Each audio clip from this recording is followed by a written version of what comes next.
Good morning, students. Today we are studying chapter 3, Salutation to the Nation of English General Series Class 10. Class 10th की general series का हम chapter 3 पढ़ रहे हैं जो है सैल्यूटेशन टू द नेशन, मतलब हमारे देश को सलाम। अब ये जो कहानी है ये हमारे क्रांतिकारियों की कहानी है। जब हमारा देश स्वतंत्र हो रहा था तो स्वतंत्रता संग्राम में, है ना, फ्रीडम फाइटिंग करते समय, फ्रीडम के लिए जो फाइट कर रहे थे, जो फ्रीडम फाइटर्स थे, है ना, और उनमें जो क्रांतिकारी थे, उनसे रिलेटेड ये पूरी कहानी है। आप लोगों ने भगत सिंह, है ना, चंद्रशेखर आजाद, बहुत सारे नाम ऐसे सुने होंगे। तो ये भगत सिंह की कहानी है। ठीक है, अब कहानी हम पढ़ते हैं। Bhagat Singh was a busy reading the biography of Lenin. अब भगत सिंह इस समय लेनिन जो है वो अमेरिका के एक, वो भी क्रांतिकारी थे, तो उसकी बायोग्राफी पढ़ रहे थे। बायोग्राफी मतलब आत्मकथा। आत्मकथा की जो बुक लिखी जाती है, तो लेनिन ने अपनी आत्मकथा की बुक लिखी थी, तो वो भगत सिंह यहाँ पर पढ़ रहे थे। In fact, he had just read a few pages when the door of the dungeon opened and let in a jail officer. अब उन्होंने कुछ पेजेस ही अभी बुक के पढ़े होंगे कि उनके डंजन मतलब काल कोठरी, उस समय जेल में बंद थे, काल कोठरी में बंद थे। तो उनकी काल कोठरी का दरवाजा खुलता है और जेल का जो ऑफिसर था वो अंदर आता है ना। अभी भगत सिंह क्या कर रहे हैं? लेनिन की ऑटोबायोग्राफी पढ़ रहे हैं। Sardar ji, please be ready. We have been ordered to carry out the execution, said the officer. Officer बोलता है कि सरदार जी रेडी हो जाओ, हमें एक्सिक्यूशन का ऑर्डर आ गया। एक्सिक्यूशन का मतलब होता है फांसी। भगत सिंह को फांसी की सजा हुई थी, तो फांसी लगाने का टाइम हो चुका है, तो आप रेडी हो जाओ। Bhagat Singh was reading the book, लेकिन भगत सिंह अभी भी बुक पढ़ रहे थे। He told the officer without raising his eyes from the book. अब वो इस तरह से नीचे मुंडी करके बुक पढ़ते रहते हैं, तो बिना ऊपर देखे, है ना, बुक पढ़ते ही पढ़ते वो ऑफिसर को बोलते हैं वेट, है ना, अभी रुको। क्या बोलते हैं वो? One revolutionary is meeting another revolutionary. एक क्रांतिकारी दूसरे क्रांतिकारी से मिल रहा है ना, अभी रुको, है ना, शांति रखो। एक क्रांतिकारी दूसरे क्रांतिकारी से मिल रहा है। कैसे? क्योंकि लेनिन भी एक क्रांतिकारी थे और भगत सिंह भी एक क्रांतिकारी थे, तो इसीलिए वो बोलते कि एक क्रांतिकारी दूसरे क्रांतिकारी से मिल रहा है। Officer was stunned by the tone of Bhagat Singh's voice and stood still. अब जो उनकी वॉइस में, भगत सिंह की आवाज में जो दृढ़ता थी, है ना, अभी तो फांसी देने जा रहे हैं, तो उस इंसान की तो क्या होना चाहिए? हालत खराब हो जाना चाहिए, डर के कारण उसकी आवाज ऐसी हो जाना चाहिए। लेकिन भगत सिंह को कोई डर नहीं था, उनकी आवाज में आज भी इतनी दृढ़ता थी कि जो ऑफिसर था वो स्टंड रह जाता है, मतलब भौचक्का रह जाता है एकदम से, और खुद वही की वही भौचक्के जैसा खड़ा रह जाता है कि ये क्या बोल रहा है। मैं इसको बोल रहा हूँ कि फांसी के लिए तैयार हो जाए और ये तो अपने ही मतलब बिल्कुल मस्ती में है। तो Bhagat Singh resumed reading the book. अब भगत सिंह बुक पढ़ते रहते हैं। All of a sudden he hurled the book in the air, stood forth and said, "Let's go." और तो एकदम से वो क्या करते हैं? उछाल देते हैं बुक को ऐसा ऊपर, है ना, हवा में बुक को उछाल देते हैं और खड़े हो जाते हैं, बोलते हैं कि अब चलो। Rajguru and Sukhdev also came out of their cells. Rajguru, Sukhdev, है ना, इन तीनों को एक साथ फांसी हुई थी, भगत सिंह, राजगुरु और सुखदेव। तो राजगुरु और सुखदेव को भी उनके सेल्स में से, मतलब उनकी जो कालकोठरियां थी उनमें से बाहर लाया जा चुका था। They had refuse to get their face covered, wear the cap and get handcuffed. अब जब फांसी लगाने के लिए ले जाते हैं तो आपने देखा होगा टीवी में भी, ऐसे काले कलर की पूरी टोपी से फेस को कवर कर देते हैं, हाथ बांध देते हैं, है ना, और मुंह बांध देते हैं। तो वो मना कर देते हैं कि ना तो हम फेस कवर करेंगे, ना टोपी पहनेंगे, ना हाथ बांधेंगे, हम, है ना, हमारे हिसाब से हम चलेंगे। दोनों तीनों मना कर देते हैं। The three revolutionaries walked along singing a patriotic song in a jovial mood and were followed by the jail officials on all the sides. अब ये तीनों के तीनों बिल्कुल मस्ती में झूमते हुए, पेट्रियोटिक सॉन्ग्स मतलब देशभक्ति गीत जोर जोर से गाते हुए, बिल्कुल मस्ती में, है ना, झूमते हुए आगे आगे चल रहे हैं, और पीछे और साइड में पूरे इनके जेल के जो ऑफिसर्स हैं वो इनको घेर कर चल रहे थे। A huge crowd had assembled at the gate, consisting of photographers, reporters, public, and the members of Bhagat Singh's family. अब भारत में सभी को बाहर मालूम था कि भगत सिंह को फांसी होने वाली है, तो बाहर जो है, जेल के बाहर बहुत बड़ी भीड़ लगी हुई थी। बहुत सारे फोटोग्राफर्स, रिपोर्टर्स, है ना, पब्लिक, भगत सिंह की फैमिली के मेंबर्स, ऐसे बहुत सारे लोगों की बाहर भीड़ लगी हुई थी. The crowd was becoming unmanageable, है ना. अब जो क्राउड को मैनेज करना, है ना, उनको व्यवस्थित रखना बहुत ज्यादा मुश्किल हो रहा था. बहुत भीड़ थी, कोई नारे लगा रहा है, कोई चिल्ला रहा है, वो उनको काबू में नहीं हो पा रहे थे वो लोग. Loud slogans were being raised both inside and outside the jail. Slogans मतलब नारे, जोर जोर से नारे लगाए जा रहे थे, अंदर से भी नारे लग रहे थे, बाहर से भी नारे लग रहे थे. Bhagat Singh's father, Sardar Kishan Singh, realized that the police might fire at or lathi charge the people any moment and many innocent people would die. अब जो भगत सिंह के पिताजी थे सरदार किशन सिंह, है ना, वो बहुत समझदार इंसान थे वो भी. अब वो इस स्थिति की जो नजाकत है जिसको हम बोलते हैं, है ना, वो समझते हैं, है ना, कि अंदर भी नारे लग रहे हैं, बाहर भी नारे लग रहे हैं, पूरी ब्रिटिश पुलिस खड़ी हुई है, तो ऐसा ना हो ये भीड़ जो बेकाबू हो रही है तो उसको काबू में रख करने के लिए पुलिस वाले लाठी चार्ज कर दें या फायर कर दें, करना चालू कर दे, बंदूक चलाना चालू कर दे, तो क्या होगा, बहुत सारे जो इनोसेंट पीपल है, मतलब जो मासूम लोग, मासूम क्योंकि पब्लिक भी बहुत सारी थी, तो उनको नुकसान पहुंचेगा, है ना. तो वो इस चीज को समझते हैं, तो इसके लिए वो क्या करते हैं, ही आस्क्ड हिज वाइफ, वो अपनी वाइफ को बोलते हैं, let us go lest some misfortune should befall the harmless innocent people. वो बोलते हैं हम लोग यहाँ से चलते हैं, जेल के बाहर से थोड़ा दूर चलना चाहिए, कोई मिसफॉर्च्यून, कोई दुर्भाग्यपूर्ण घटना यहाँ ना हो जाए, बेचारे जो इनोसेंट पीपल हैं, मासूम लोगों को कोई नुकसान ना हो जाए, तो हमें क्या करना चाहिए, थोड़ा यहाँ जेल से थोड़ा दूर चलना चाहिए. Bhagat Singh's mother was reluctant to leave the place, but she had to give up into her husband's plea. अब मदर है ना, माँ है, उसको मालूम है कि उसके बेटे को अंदर फांसी लग रही है, तो वैसे ही बहुत ज्यादा दुखी थी वो, तो वो पहले तो उस जगह को छोड़ने से मना कर देती हैं, लेकिन जब उनके हस्बैंड उन्हें समझाते हैं तो फिर वो भी इस बात को मान लेती हैं. Sardar Kishan Singh manage to drive away the crowd a little further, और सरदार किशन सिंह किसी तरीके से पूरी भीड़ को थोड़ा दूर लेकर जाते हैं from the gate to avoid some untoward incident, है ना, कोई दुर्भाग्यपूर्ण घटना ना हो, इससे बचाने के लिए जेल के गेट से दूर लेकर जाते हैं पूरी भीड़ को. And started delivering a speech to divert their mind from the gallows, है ना, और वो स्पीच देना शुरू कर देते हैं, भाषण देना शुरू कर देते हैं, ताकि भाषण देंगे तो क्या होगा, सारे लोग शांत हो जाएंगे, चुप हो जाएंगे, उनका भाषण सुनने लगेंगे कि वो क्या बोल रहे हैं. नहीं तो लोग क्या हो रहे हैं, सब कुछ जो क्रांतिकारी भी बीच में होंगे वो सब क्रोध में आ रहे हैं, कुछ नारे लगा रहे हैं, तो ये लोग भी कंट्रोल के बाहर जो हो रहे थे, तो उनको कंट्रोल में करने के लिए वो भाषण देना शुरू कर देते हैं. The warder proceed towards the platform and the three valiant revolutionaries.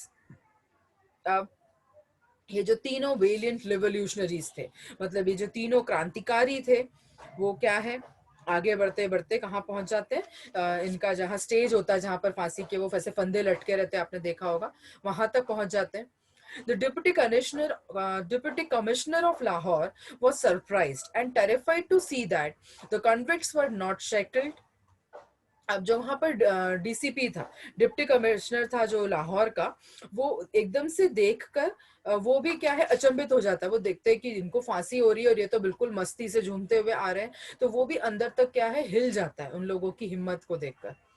Bhagat Singh read the fear in his eyes. अब भगत सिंह, उस डिप्टी कमिश्नर की आंखों में जो डर था, वो डर जाता है इनको देखकर कि कितने कैसे मूड में आए ये लोग. तो भगत सिंह उसकी आंखों में वो डर को देख लेते हैं और उससे बोलते हैं कि well mister magistrate, you are fortunate to be able to see how Indian revolutionaries can embrace death with pleasure for the sake of their supreme land. अब वो क्या बोलते हैं कि आप जो मैजिस्ट्रेट सर, कि आप तो बहुत फॉर्चुनेट हो, है ना, आप तो बहुत भाग्यशाली हो कि आपको ये देखने में मिल रहा है कि किस तरीके से भारत भूमि के लिए, है ना, अपनी मातृभूमि के लिए भारतीय क्रांतिकारी किस तरीके से अपने गले लगाते हैं मौत को, है ना. ये सीन देखने के लिए आपको मिल रहा है, आप तो बहुत ज्यादा भाग्यशाली हो कि आपको ये देखने का मिल रहा है. Bhagat Singh, along with Sukhdev and Rajguru, climbed the stairs of the platform steadily and stood boldly.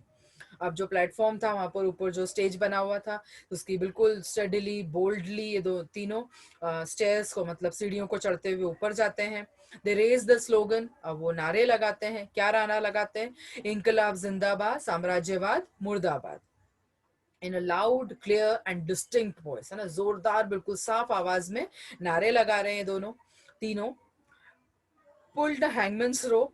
kissed it and put it round their neck. अब वो क्या करते हैं, जो हैंगमैन होता है, मतलब जो फांसी पे चढ़ाने वाला जो होता है, वो पहनाता है ना, वो काला पहले टोपी पहनाता है, उसके बाद फिर वो फंदा लगाता है गले में, तो वो उससे फंदे को छीन लेते हैं, वो खुद अपने गले में उस फंदे को डाल लेते हैं और फिर उसको बोलते हैं, Bhagat Singh told the hangman, now you may set it right if you please. बोले हमने तो फंदा पहन लिया है, यदि कुछ गड़बड़ हो फंदे में, ठीक ठाक करना हो तो तुम इसको ठीक कर दो, मतलब उसमें भी वो मजाक के मूड में है। The hangman who must have been very tough man was moved to the core of his heart। अब जैसे ही वो हैंगमैन को ये बोलते हैं कि उसके हाथ से फंदा खींचते हैं, फंदे को किस करते हैं, गले में पहन लेते हैं और फिर उसको मजाक में बोलते हैं हमने तो पहन लिया फंदा, अब इसको ठीक करना हो, सेट वेट करना हो सही साट तो तुम कर दो। तो ये सुन के जो हैंगमैन था, हैंगमैन कौन होता है, बहुत ज्यादा कठोर दिल का होगा वो, कोई भी हैंगमैन होगा उसको कठोर दिल का होना जरूरी है, तभी तो वो दूसरे को फांसी पे चढ़ा पाएगा, दूसरे को मार पाएगा। तो इतने कठोर दिल का हैंगमैन होने के बाद भी वो अंदर तक बिल्कुल उसका दिल ये सुनकर दहल गया एकदम से कि क्या बोल रहा है ये। He set the rope round the neck, वो सेट करता है रोप को नेक के आसपास, गले के आसपास, of the noble and brave young men with tears welling in his eyes and turn the spindle, है ना, उस हैंगमैन की आंखों में भी आंसू आ जाते हैं और आंसुओं से भरे हुए आंखों से वो रोप को सेट करता है और फिर स्पिंडल को, आपने देखा होगा ऐसे हैंडल जैसा होता है, उसको ऐसा खींचते हैं तो फांसी लग जाती है, उस हैंडल को खींचता है। The board fell and the three revolutionaries offered their homage to their motherland with their lives at 7:33 in the evening। अब जैसे वो स्पेंडल खींचता है, तीनों फांसी पर लटक जाते हैं और अपना जो बलिदान है मातृभूमि को तीनों जन दे देते हैं। अभी टाइम है शाम के 7:33 हुए हैं, 7:33 हुए थे। Sardar Kishan Singh was on the verge of losing his nerves. अब सरदार किशन सिंह बाहर भाषण दे रहे हैं, अब भाषण तो दे रहे हैं लेकिन वो भी पिता है ना, कब तक हिम्मत रखेंगे, उनकी भी हिम्मत जो है वो टूटती जा रही थी। He continued delivering his speech in a delicious manner। फिर भी वो कंटिन्यू करते जा रहे थे जैसे तैसे स्पीच को, अपनी हिम्मत को बनाकर। When the milkman ran towards them and gave the dreadful news that the execution was over। अब इतने में एक दूध वाला, जो दूध वाले अंदर बाहर होते रहते हैं जेल से, तो दूध वाला दौड़कर उनके पास जाता है जो अंदर से आया था और उन्हें ये इंफॉर्मेशन देता है कि एक्सिक्यूशन हो चुका है, फांसी लग चुकी है। Sardar Kishan Singh announce to the crowd.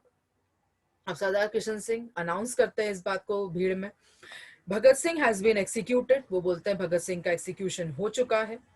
I am going to fetch his body. अब मैं उनकी बॉडी को लेने के लिए जा रहा हूं। None of you should burst from here. लेकिन, है ना, मैं जा रहा हूं उसकी बॉडी को लेने के लिए, लेकिन आप लोगों में से कोई भी यहां से मत हिलना, मतलब मेरे पीछे पीछे मत आना। क्यों मत आना? I don't wish that In taking away the body of Bhagat Singh, I shall have to take many more। क्योंकि मैं नहीं चाहता कि, मैं तो अभी सिर्फ भगत सिंह की बॉडी को लेने जा रहा हूं, लेकिन मैं ये नहीं चाहता कि मुझे वहां से और ज्यादा बॉडीज को लाना पड़े। उनके कहने का क्या मतलब था कि यदि ये लोग पूरी भीड़ पीछे पीछे जाएगी तो फिर वो लोग अंग्रेज हैं, गोली वोली चलाएंगे और भी लोग मरेंगे, तो सबकी बॉडीज को लाना पड़ेगा। तो उन्हें समझा रहे हैं कि कोई भी यहाँ से मत हिलना, क्योंकि मैं सिर्फ एक बॉडी को लेने जा रहा हूँ और मैं नहीं चाहता कि मुझे ज्यादा बॉडीज को वहां से लाना पड़े। Sardar Kishan Singh went ahead with the heavy heart. अब जो किशन सिंह है वो भारी दिल के साथ आगे बढ़ते हैं। With a few people and knocked at the gate, है ना, कुछ लोग उनके साथ रहते हैं थोड़े से, अब वो गेट को नॉक करते हैं ना, दरवाजा बजाते हैं अपने जेल के गेट को। The gate of the jail was not open. लेकिन जेल के गेट को नहीं खोला जाता। कंटिन्यूस नॉकिंग वेंट अनहीडेड, है ना, बिना रुके कंटिन्यूसली वो नॉक करते रहते हैं, लेकिन गेट नहीं खुलता। Police officers were heard laughing loudly inside the gate। और गेट के अंदर से पुलिस ऑफिसर्स की जोर जोर से हंसने की आवाजें आती हैं, मजाक उड़ाने की आवाजें आती रहती हैं, लेकिन गेट नहीं खुलता। Someone came and whispered। इतने में कोई आता और उनके कान में बोलता है, informing them that the bodies had been taken away through another gate। दूसरे गेट से, मतलब जेल के पीछे वाले गेट से बॉडीज को बाहर निकाला जा रहा है। ये खबर उन तक पहुंचती है। The British were bent upon their treacherous way। यहाँ पर जो ब्रिटिश लोग थे, अपने बुरे से बुरा जिसको हम बोलते हैं, है ना, जिसको हम विश्वास भी नहीं कर सकते, इतने बुरी उनकी नीयत हो चुकी थी, इतना बुरा वो व्यवहार करते हैं। क्या करते हैं वो लोग? The bodies of the valiant leaders were mercilessly chopped off। उनकी जो बॉडीज थी तीनों की, उसको चॉप मतलब टुकड़े टुकड़े कर दिया गया था उनकी बॉडीज को, फिल्ड इन द सैक्स, बोरियों में भर दिया गया था, and carried away to the bank of river Sutlej at Firozpur through the back gate. पीछे के गेट से फिरोजपुर जो पास का गांव था वहां पर सतलुज नदी बहती है, तो वहां पर उन बॉडीज को ले जाया जा रहा, बॉडीज के अब तो बिल्कुल टुकड़े कर दिए, उस बॉडी के बोरे में भरकर उसको वहां पर ले जाया जा रहा था। The last rites were to be performed by the Sikh Granthi and the Hindu Pandit. वहां पर सिख ग्रंथी, जैसे हिंदू पंडित होते हैं जो आखिरी क्रिया कर्म करते हैं कर्म कांड, वैसे सिख अपने राजगुरु और सुखदेव सिख थे, तो उनके लिए उनको ग्रंथी बोलते हैं, उनके जो पंडित होते हैं उनको ग्रंथी बोलते हैं। तो वो वहां पर सतलुज के बैंक पर, सतलुज के किनारे खड़े, मतलब वहां पर उन्होंने इंतजाम कर रखा था कि वो आखिरी क्रियाकर्म करेंगे। The sack containing the parts of the bodies were taken off the truck. और पीछे के रास्ते से ट्रक में बोरों को भरकर, जिसमें उनके बॉडी के पार्ट्स थे, पीछे ट्रक में ले जा रहे थे। Kerosene was spilled over them and get ablaze in the most cruel and heartless manner. और वहां पर भी क्या किया गया, उनके जो बोरे थे जिसमें बॉडी पार्ट्स थे, उसके ऊपर केरोसिन डाल दिया गया और उसमें आग लगा दी गई, बिल्कुल क्रूअल एंड हार्टलेस मैनर में। When the news reached a neighboring village, the people flock to the scared spot carrying torches with them. अब रात हो चुकी है, 7:33 पे एग्जीक्यूशन हुआ है, टाइम हमें बताया जा चुका है पहले ही, अब ले जाते करते और रात हो गई होगी।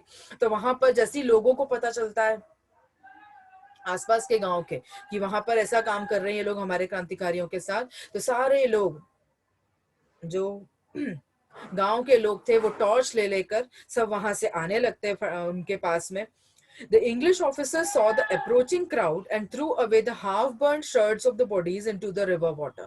अब जैसे इंग्लिश ऑफिसर्स देखते हैं, अंग्रेज देखते हैं कि इतने सारे लोग आ रहे हैं, पूरे गांव वाले आ रहे हैं, तो वो जो बॉडी पार्ट्स अध जले थे, पूरी तरीके से जले भी नहीं थे अभी, उनको ऐसा का ऐसा नदी में फेंक देते हैं। Set in the truck and sped away to save their lives, और अपनी जान बचाने के लिए वापस से ट्रक में बैठकर भाग जाते हैं। The humble villagers gathered the shards of the half-burnt bodies from the river and performed the last rites with full devotion and love. अब जो लोग थे वो क्या करते हैं, नदी में से सब उनके बॉडी पार्ट्स को इकट्ठा करते हैं और फिर उनके लास्ट राइट बिल्कुल क्रिया कर्म के साथ, बिल्कुल रीति रिवाज के साथ उनके पूरे कर्मकांड वहां पर वापस से परफॉर्म करते हैं। In this way, the great martyr Bhagat Singh happily embraced death to liberate his motherland. और इस तरीके से मार्टियर का मतलब होता है अमर, तो अमर भगत सिंह ने इस तरीके से खुशी खुशी मौत को गले लगाया अपनी मातृभूमि के लिए, and become immortal in the hearts of Indians, और भारत के जो लोग हैं उनके दिल में अमर हो गए। He was 24. अभी उनकी एज कितनी थी, सिर्फ 24 years. When he was executed, जब उन्हें फांसी लगी थी, जब उनकी एज थी 24 years. He became a legendary hero for the mass, है ना। अब वो पूरी भीड़, मतलब पूरे सभी मास के लिए, पूरे लोगों के लिए, जनता के लिए हीरो बन चुके थे। Innumerable songs were composed about him, बहुत सारे songs बनाए गए उनके ऊपर, गाने बनाए गए। And the youth throughout the country made him their idol. और जितने जवान लोग थे, जवान पीढ़ी ने उन्हें अपना आइडल बना लिया था कि हमें भी इनकी तरह बनना है। He became a symbol of bravery and inspired the people to free India. वो बहादुरी का एक सिंबल, मतलब एक मानक बन चुके थे, और सभी जो भी लोग जो हैं उन सबके मन में ये धारणा भर चुके थे कि हमें अपनी इंडिया को फ्री करना है। Bhagat Singh is justly remembered as Shaheed e आजम। भगत सिंह को शहीद ए आजम के नाम से जाना जाता है by his great countrymen for making the supreme sacrifice. उन्होंने इतना बड़ा बलिदान दिया, उसके लिए उन्हें शहीद आजम के नाम से जाना जाता है। He infused life into the youth and become their hero. उन्होंने पूरी जवान पीढ़ी के अंदर जान फूंक दी, है ना। अभी तक कोई इतना लोड नहीं ले रहा था जिसको बोलते जान कि हमें क्रांतिकारी बनना है, कि स्वतंत्रता की लड़ाई लड़ना है। जिनके मन में भी ये बात नहीं आ रही थी, उनके अंदर भी जान फूंक दी, उनके हीरो बन गए। It was increased our power for winning freedom, for which Bhagat Singh and his comrades died, said Mahatma Gandhi. Mahatma Gandhi ने भी क्या कहा, इन्होंने भगत सिंह और जो उसके comrades, मतलब उनके जो साथी थे, उनके जो मृत्यु हुई फ्रीडम मतलब स्वतंत्रता प्राप्ति के लिए, स्वतंत्रता को जीतने के लिए, तो इसने क्या करा है, जितनी बाकी जनता है उसके अंदर भी पावर मतलब भर दी है, और हमारी जो ताकत है उसको भी बढ़ा दिया है। Their magnificent courage and sacrifice has been an inspiration for the youth of India, said Pandit Jawaharlal Nehru. Pandit Jawaharlal Nehru ने अपने भाषण में क्या कहा कि उनकी जो हिम्मत थी, है ना, उनका जो ये बलिदान है, उसने भारत के सारे यूथ को, सारी जनता को, जवान जनता जो पीढ़ी है उसको, उसके अंदर भी इंस्पिरेशन भर दी है. Then the president of National Indian Congress, उस समय जो नेशनल इंडियन नेशनल कांग्रेस थी उसके प्रेसिडेंट थे Jawaharlal Nehru. To his tribute, their valiant young men died so that India may live. उन्होंने क्या कहा, ये valiant young men मरे ताकि हमारा इंडिया जिंदा रह सके. तो ये जो कहानी है ये शहीद आजम मतलब भगत सिंह और उसके सब कॉमरेड्स की, दोनों कॉमरेड्स की है जिन्होंने भारत की स्वतंत्रता के लिए अपना बलिदान दिया.